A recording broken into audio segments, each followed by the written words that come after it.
Muy buenos días, mis amados hermanos. En este día queremos empezar el estudio del libro de Daniel, el precioso libro de Daniel. Pero para entrar en contexto acerca de esto, quiero mencionar que estoy profundamente convencido, en primer lugar, de que nada ni nadie puede transformar la vida y el corazón de una persona como el amor de Dios. En realidad, no son ni leyes, ni mandamientos, ni prohibiciones lo que a una persona que escucha el Evangelio le hace en realidad cambiar, sino es cuando en verdad entendemos el amor que Cristo ha tenido para con nosotros, lo que hizo por nosotros en la cruz, lo que ha hecho hasta el día de hoy por nosotros, y que cuando eso en verdad lo entendemos y podemos experimentar el amor de Dios, como dice el apóstol San Pablo, el amor de Cristo nos constriñe. En el original dice nos impulsa, nos empuja a ya no vivir una vida para nosotros mismos, a ya no vivir para nosotros, sino vivir nuestra vida para Dios. Y empiezo de esta forma porque me parece que algo que caracterizó al profeta Daniel fue precisamente el amor por Cristo, que no solamente experimentó él en su vida, sino que aún fue un claro reflejo y testimonio desde su juventud hasta su misma muerte. De tal manera que es muy precioso poder reflexionar en estas verdades y así quiero comenzar eh, esta explicación que iremos con la ayuda del Señor y del Espíritu Santo, que es Dios mismo, el Señor, que Él nos vaya iluminando, que nos vaya dando luz y claridad acerca de todo lo que Él quiere hablarnos a través de este precioso libro. Así que vamos a comenzar en primer lugar leyendo en el libro de Daniel, en el capítulo 1. Primeramente vamos a observar del versículo número 1 al versículo 4. En el año tercero del reinado de Joacim, rey de Judá, vino Nabucodonosor, rey de Babilonia, a Jerusalén y la sitió. Y el Señor entregó en sus manos a Joacim, rey de Judá, y parte de los utensilios de la casa de Dios, y los trajo a tierra de Sinar, a la casa de su Dios, y colocó los utensilios en la casa del tesoro de su Dios. Y dijo el rey a Aspenaz, jefe de sus eunucos, que trajese de los hijos de Israel, del linaje real de los príncipes, muchachos en quien no hubiese tacha alguna, de buen parecer, enseñados en toda sabiduría, sabios en ciencia y de buen entendimiento, e idóneos para estar en el palacio del rey, y que les enseñase las letras y la lengua de los caldeos. Muy bien. Si me repites, por favor, el versículo número 1. En el año tercero del reinado de Joacim, rey de Judá, vino Nabucodonosor, rey de Babilonia, a Jerusalén y la sitió. Gracias. Muy bien. Primeramente, el libro nos introduce hablándonos acerca de un rey de Judá que fue en realidad un rey impío, un rey malo que su apostasía, su forma de vivir, claramente lo vemos, trajo como consecuencia y lo vemos reflejado como no solamente su reinado, sino Judá mismo, el pueblo, también apostató en sus tiempos de este rey y trajo como consecuencia que el pueblo de Dios fue entregado a un cautiverio por parte de Babilonia. En particular, observamos cómo Nabucodonosor invadió prácticamente la ciudad del Señor, y cómo Judá fue atrapado y fue llevado cautivo. Pero antes de hablar más acerca de lo que se vivió en el cautiverio babilónico, creo que es muy importante hacer una remembranza histórica de qué fue lo que pasó antes de estos acontecimientos. Es importante decir que para cuando pasa esto, cuando Nabucodonosor invade Judá, Daniel, y así empieza el libro a una edad de 20 años, pero lo interesante de empezar a ver la vida de Daniel, primeramente es decir, qué hubo previo a esto.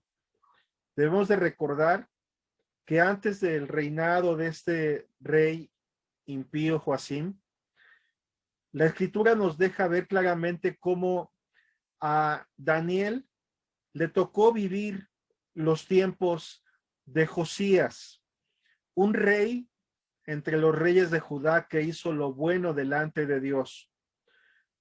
El reinado de Josías se caracteriza por ser un hombre que cuando encontró las escrituras, la palabra del Señor, que por cierto se encontraban prácticamente abandonadas, escondidas, empolvadas, por así decirlo, él recuperó y retomó el precioso libro del Señor, la palabra del Señor, y no solamente lo retomó, sino lo leyó, lo estudió, lo observó, y fue tal la impresión que trajo al corazón de Josías que se puede decir que él fue un reformador de su tiempo, puesto que hizo volver aún al pueblo de Dios a la ley de Dios, de tal manera que tuvo tal temor delante de Dios que todo lo que decía la ley del Señor, todo lo que enseñaba la palabra, él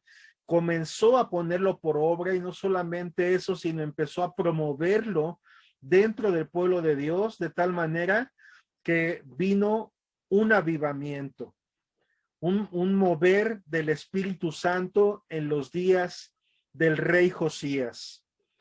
Debemos de recordar, viendo la historia de Josías, que él fue el que no solamente retomó la ley del Señor, sino también reinstauró la Pascua, un mandamiento, una fiesta olvidada en donde el pueblo de Dios, cada vez que la celebraba, recordaba cómo el pueblo del Señor había sido liberado con mano fuerte por parte de Dios cuando fueron prácticamente esclavizados por Egipto, y cómo Dios venció a Egipto y a Faraón y con mano fuerte sacó a su pueblo y los hizo pasar por el mar y trajo una gran liberación, grandes bendiciones sobre el pueblo de Dios. De tal manera que todas estas cosas habían quedado olvidadas, ya no estaban en la mente y los corazones de muchas personas, pero cuando este rey Josías empieza a reinar, las cosas cambiaron vertiginosamente. Prácticamente, como les he dicho, vino un despertamiento, un avivamiento prácticamente en el pueblo de Dios, y entre esa generación que le tocó vivir esos momentos preciosos de vida, fue precisamente esa generación de Daniel, en donde él crece en un ambiente en donde en la casa de Dios está la presencia de Dios, hay bendición.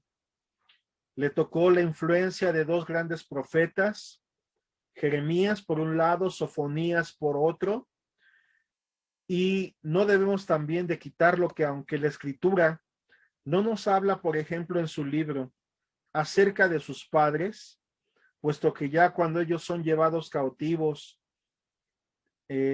incluyendo a todos estos jóvenes, entre ellos Daniel, prácticamente muchos de ellos no volvieron a ver más a sus papás. Fueron arrebatados prácticamente de su hogar y fueron llevados y elegidos, porque hasta eso hubo una observación cuidadosa de aún a quién se llevaban y aún también para qué iban a ser utilizados estando ya en el reino de Babilonia. Y observamos cómo aún tuvieron hasta el cuidado de escoger a qué tipo de jóvenes, de personas tomaron del pueblo de Dios, de Judá.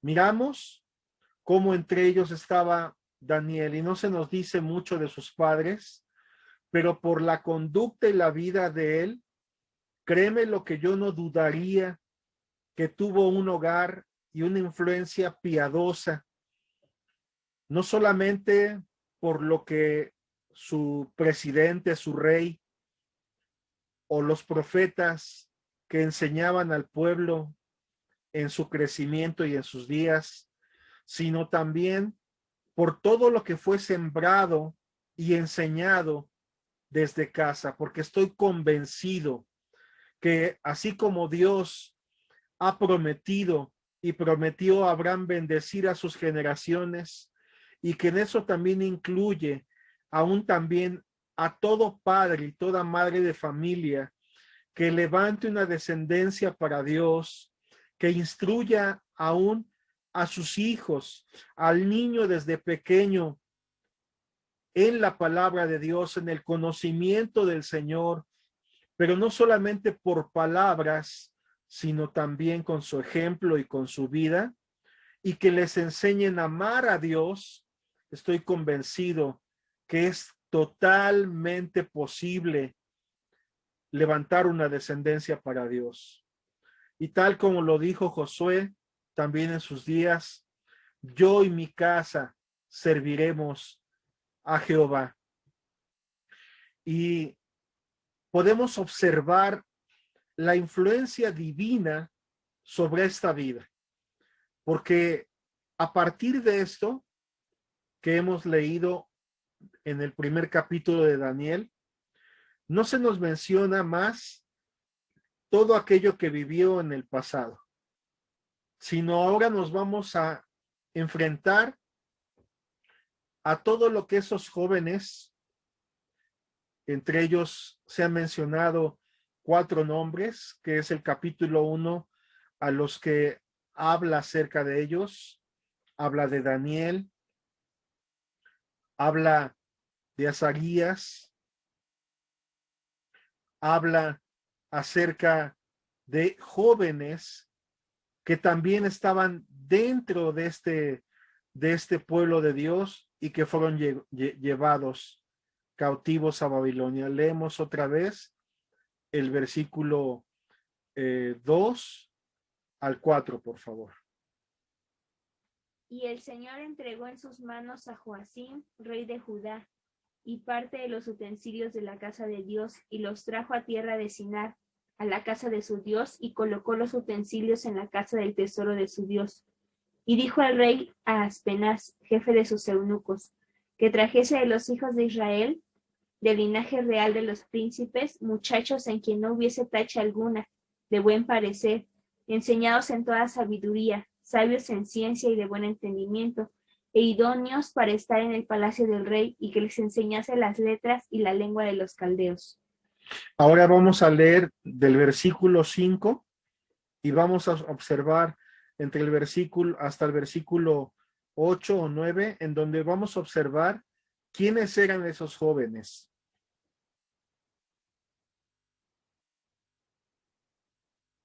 Del versículo 5, sí. Y le señaló el rey ración para cada día de la provisión de la comida del rey y del vino que él bebía, y que los criase 3 años para que al fin de ellos se presentasen delante del rey. Entre estos estaban Daniel, Ananías, Misael y Azarías, de los hijos de Judá. A estos el jefe de los eunucos puso nombres. Puso a Daniel, Beltasar, a Ananías, Sadrach, a Misael, Mesac, y a Azarías, Abed-nego. Y Daniel propuso en su corazón no contaminarse con la porción de la comida del rey, ni con el vino que él bebía. Pidió por tanto al jefe de los eunucos que no se le obligase a contaminarse. Bien, vemos entonces cómo estos 4 jóvenes que son mencionados aquí tenían en sus corazones y en sus vidas sembrada la buena palabra de Dios, de tal manera que ya no estamos hablando de personas que pareciera que hacían o iban a la casa de Dios o que hacían alguna de las cosas que tienen que ver con el Señor, porque de alguna forma pensáramos que eran llevados por sus padres y como si tuviesen entonces que estar obligados a hacer aquella fe o llevar a cabo aquella fe que sus padres les habían enseñado. No es así. Recordemos que ahora ellos están solos. Para muchos de ellos, sus padres están para estos momentos ya muertos. En ese ataque por parte del rey Nabucodonosor a la ciudad del Señor, podemos observar todo lo que ocurrió y todo lo que hizo. Entre ellos hubo muchos judíos que fueron muertos. Muchos jóvenes que fueron arrebatados de sus familias. Y con toda una intención de no solamente llevarse a los mejores, sino aún ahora con toda la intención de reeducarlos, de llevarlos a su forma de pensamiento, a su universidad, a su enseñanza, a su doctrina, a su estilo de vida. Todas estas cosas iban ahora estos jóvenes a experimentar. Daniel tan solo 20 años. Y estamos hablando de un libro que fue escrito entre el 625 y 630 antes de Cristo. O sea, estamos hablando de la historia de unos jóvenes que existieron hace más de 2600 años. Pero este libro es tan actual para nosotros hoy que podemos observar que está hoy ocurriendo exactamente lo mismo. Miramos cómo aún en esta generación, por diversos frentes, está buscando aún también reeducar y reenseñar a nuestros hijos, a nuestros jóvenes, a nuestros niños, a los que van hoy siendo esa nueva generación que va creciendo. Para muchos de nosotros, algunas décadas atrás, cuando estábamos en la universidad, se nos habló de la globalización y se nos enseñaba acerca de que esto era con una finalidad de libre mercado, para comerciar entre países y para quitar fronteras en cuanto a todo lo que tenía que ver con compra y venta y todo lo que tenía que ver con el aspecto comercial. Pero hoy vemos que los globalistas han ido todavía más allá. Hoy observamos cómo la Agenda 2030, que está siendo impulsada por la ONU actualmente, lleva precisamente no solamente como intención y motivo que de aquí al 2030 haya una reeducación y una libertad de expresión, pero conforme a la corriente de este mundo. Es decir, que a muchas de las cosas que, por ejemplo, la Biblia nos enseña, que es algo que el hombre no debe de cometer y hacer porque lo pervierte y porque desvía su camino, hoy en día vemos cómo por diversas fuentes se promueve para nuestras mentes y aún en la educación que también está haciendo o la nueva reeducación que se está queriendo impulsar, aún a través de frentes como la religión. Observamos aún también todo lo que se ha estado promoviendo, por ejemplo, desde el Vaticano, para una reeducación también en el aspecto educativo. Pero aún todos esos esfuerzos obedecen a la misma idea. Repito, la Agenda 2030 actualmente por la ONU a través de 17 principios en donde se menciona que se busca erradicar la desigualdad, la pobreza y la miseria del mundo.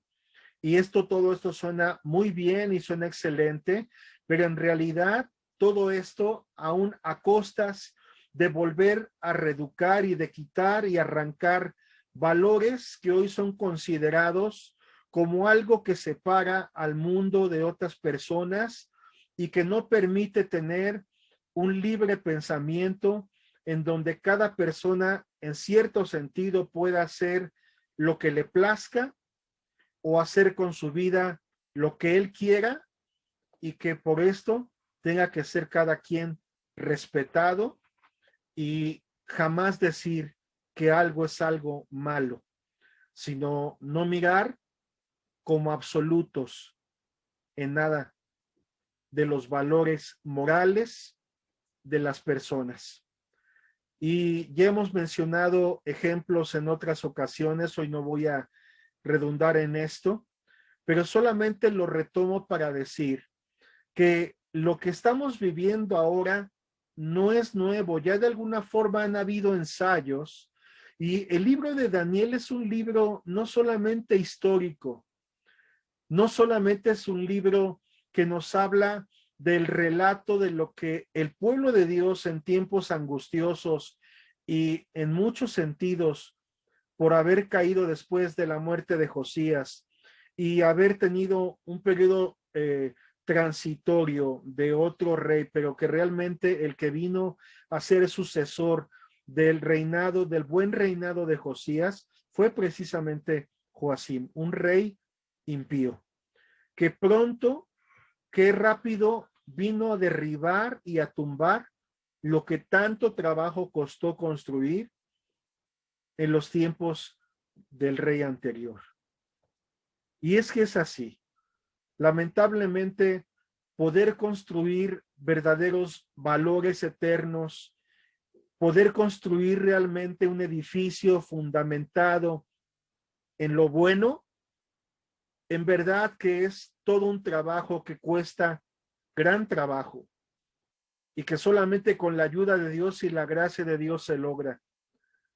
Pero qué fácil es cuando viene una nueva generación de líderes y sobre todo malos líderes, y también juntamente una generación que se decide a hacer lo malo, como con un golpe, con una forma de vivir, en una forma hasta rápida, pueden derribar lo que años llevó de construir. Y eso fue precisamente lo que pasó en Judá. Llevaba 3 años apenas este hombre y ya había pervertido tanto y había quitado tantas cosas. Podemos observar cómo había matado ya a un profeta, lo que había escrito ya Jeremías para ese tiempo, había quemado las escrituras. ¿Qué decía este hombre? ¿Por qué perseguía a los profetas? ¿Por qué quemaba lo que había de la palabra del Señor?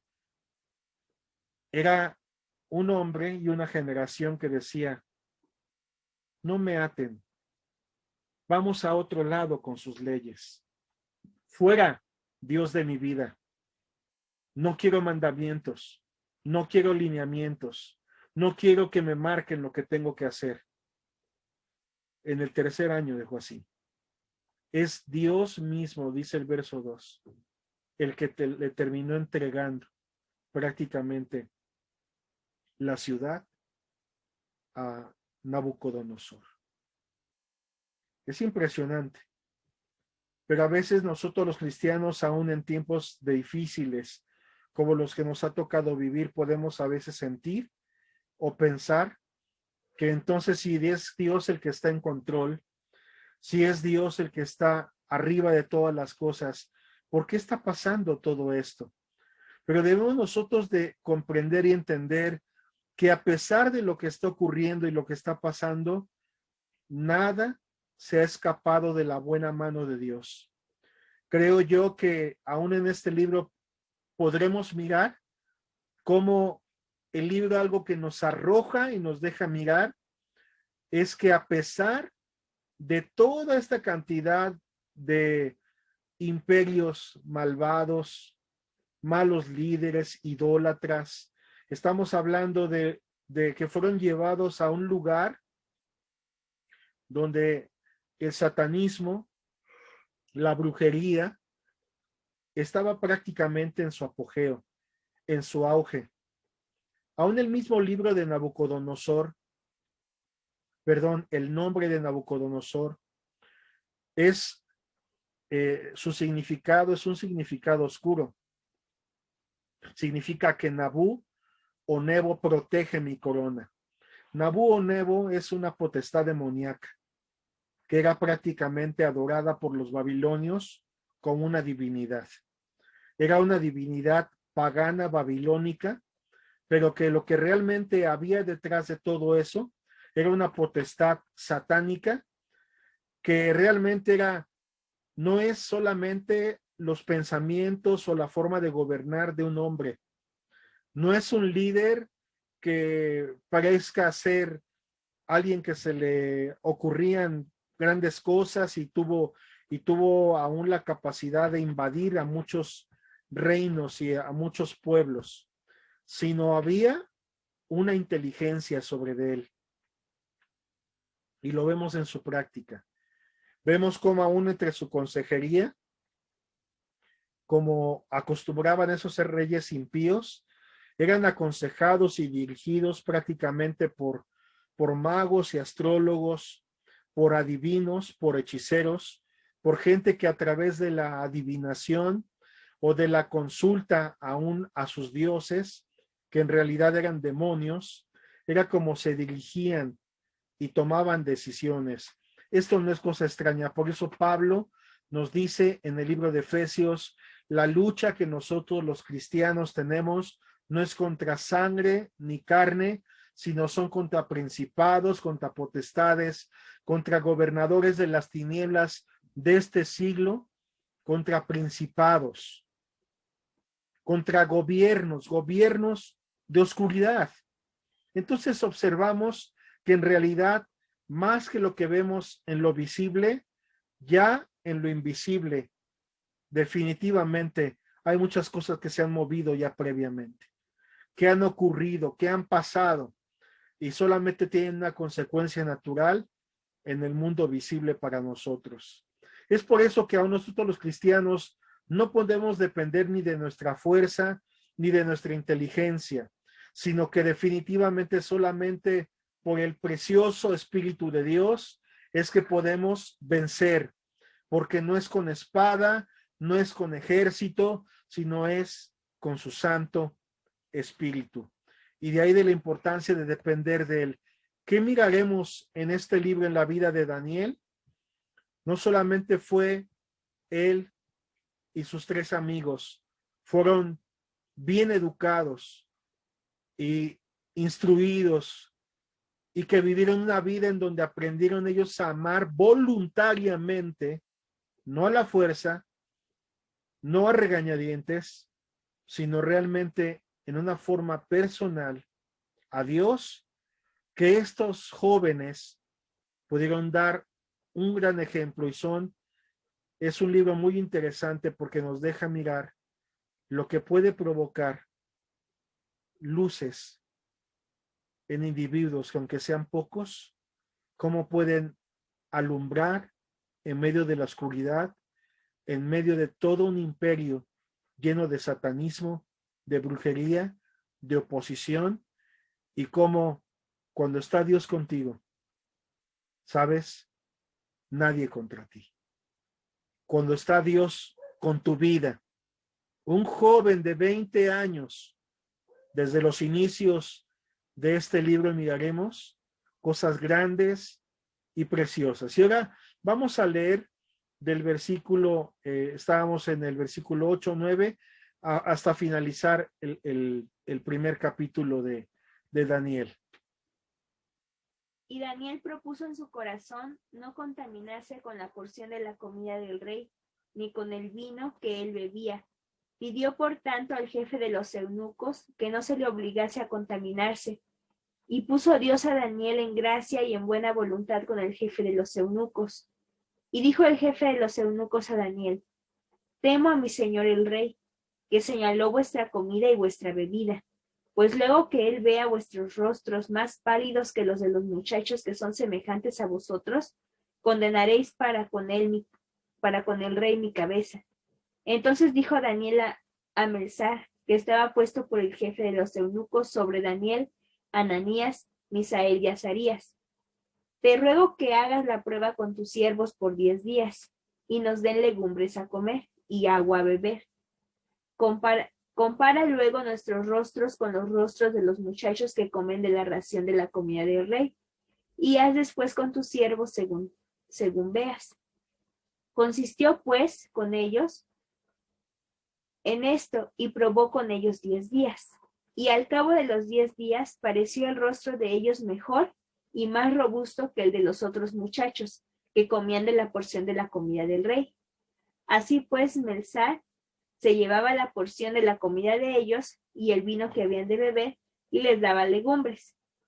A estos 4 muchachos Dios les dio conocimiento e inteligencia en todas las letras y ciencias, y Daniel tuvo entendimiento en toda visión y sueños. Pasados pues los días, al fin de los cuales había dicho el rey que los trajesen, el jefe de los eunucos los trajo delante de Nabucodonosor.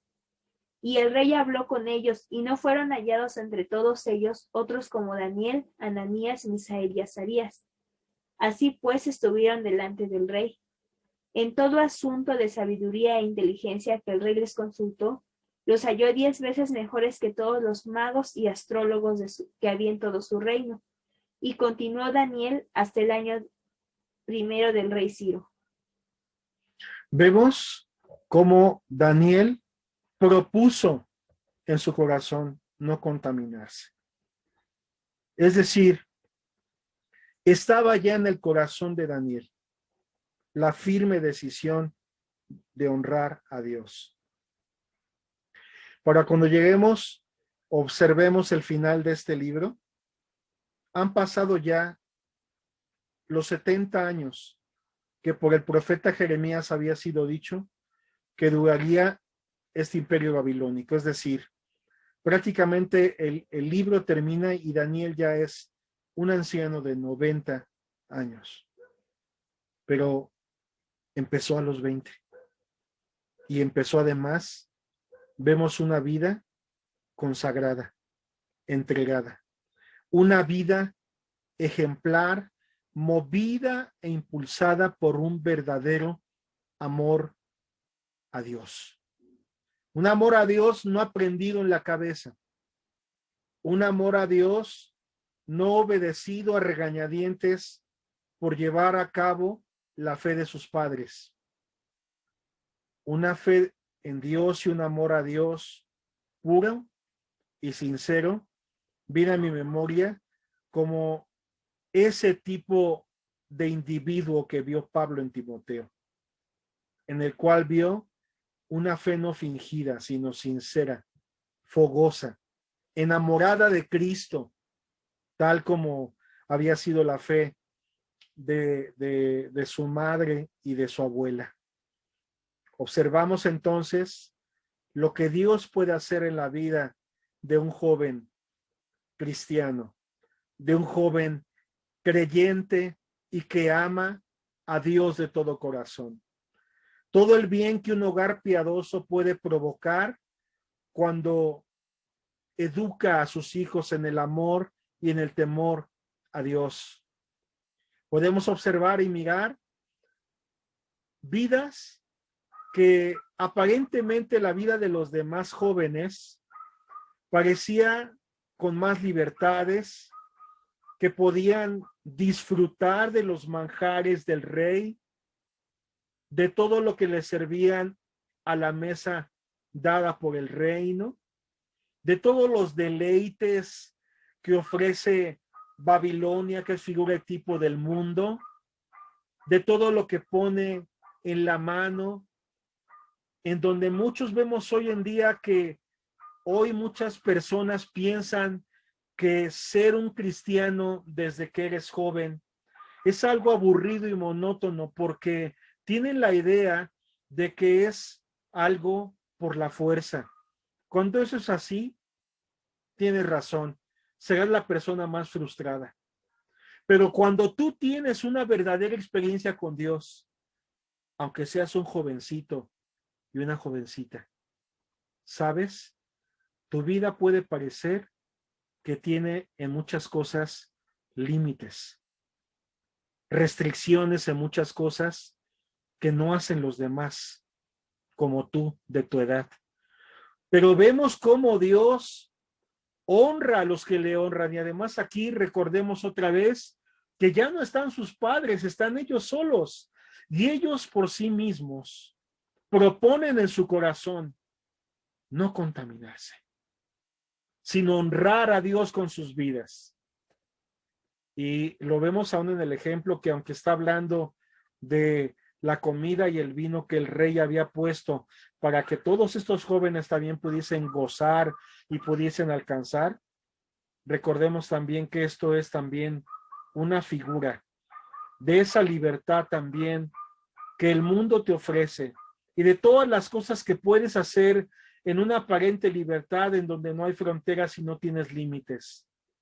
Pero una vida cuidada, una vida protegida por Dios, una vida discipulada y enseñada y llevada en donde el joven llega realmente a escoger por sí mismo ese buen camino. Viene a mi memoria la vida de Eric Liddell, una persona que se convirtió muy jovencito, pero que el impacto de sus padres misioneros en China causaron tal impresión que no solamente fue reconocido por ser un gran atleta a nivel mundial, que llegó a las mismas Olimpiadas y a ganar premios y a ser el mejor en su tipo y en su género, sino Dios honró la vida de un joven que amaba y tenía a Dios en primer lugar antes de cualquier otra cosa, pero él lo propuso en su corazón. Vemos cómo Daniel era ese tipo de personas, ese tipo de jóvenes y aún que se restringían de cosas que los otros no se restringían. Ese hermoso el ejemplo de cómo aún después de la prueba, su rostro, su vida, resultó ser más vigorosa y más hermosa. Su aspecto mismo era más precioso, más hermoso que el de que aparentemente habían tenido aquellos que podían gozar de todas las libertades y de toda la comida del rey, que claro, viéndolo en un sentido físico, ellos se abstuvieron porque sabían que mucha de esa comida había sido sacrificada a los ídolos y porque aún también era un mundo en donde era totalmente visto como normal la embriaguez y el vino que provenían de la mesa misma del rey. Pero qué precioso ejemplo tenemos en la vida de Daniel y sus tres amigos. De hecho, terminamos leyendo, según leyó mi hija hace unos momentos, cómo no hubo realmente otros como estos jóvenes. Dios honra a los que le honran. Y voy a terminar dando dos fundamentos, dos cosas que había en el ADN, en el corazón de Daniel, de Azarías, de Misael, de cada uno de esos jóvenes. Vamos por favor al libro de Hebreos, en el capítulo 11, en el versículo 1. Es pues la fe, la certeza de lo que se espera, la convicción de lo que no se ve. ¿Te puedes imaginar lo que vino a ser ese cambio tan brusco para la vida de Daniel y de sus amigos? De estar en su casa, enseñados en la piedad, haber vivido un tiempo increíble, asombroso, en donde en la casa de Dios se respiraba la presencia de Dios, donde pudieron observar y mirar la predicación y aprender de grandes profetas como los que te he mencionado, como Jeremías y Sofonías, de haber mirado el poder de Dios en una forma viva, a de repente estar en un lugar, en una tierra ajena, como extranjeros, casi como huérfanos, sin padre y sin madre ya, ellos solos y ahora enfrentando un mundo hostil, un mundo contrario, una corriente distinta a lo que ellos habían vivido, a una cultura en donde prácticamente ver las invocaciones y las manifestaciones paganas, las invocaciones demoníacas, era algo del día con día. Observar la corriente de este mundo, la gente y aún muchos de los que fueron llevados cautivos por miedo a no ser castigados, postrándose también, como veremos más adelante, ante una estatua, o adorando o postrándose ante lo que no tenían que adorar, pero excepto un pequeño remanente que aprendió a amar a Dios,